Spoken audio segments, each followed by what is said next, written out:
a reminder or a renewal sticker or anything. It's just a permanent plate. And when you take that permanent plate and you put it on your vehicle, it's already lasted almost 50 years. You know, you can start to recognize that there's some benefits to driving the older vehicles.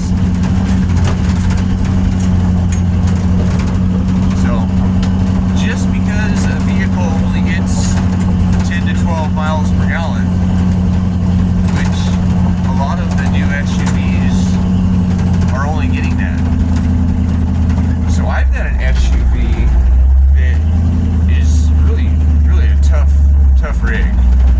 You know, it's got a Ford 9-inch rear end, an Dana 44 front. It's got a 400 engine. That's 400 cubic inches for those who aren't in the know.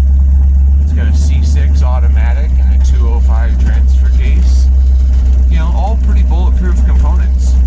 And no, this vehicle doesn't cruise the highway at 80 or 90 miles an hour very well, but every time I have done that, I've gotten a ticket, so it was pretty expensive and, you know, kind of a dangerous encounter. You know, they're pulling you over on the side of the highway to give you a fine, give you a ticket, but now you're subject to a lot of vehicles that are traveling past you at a high rate of speed.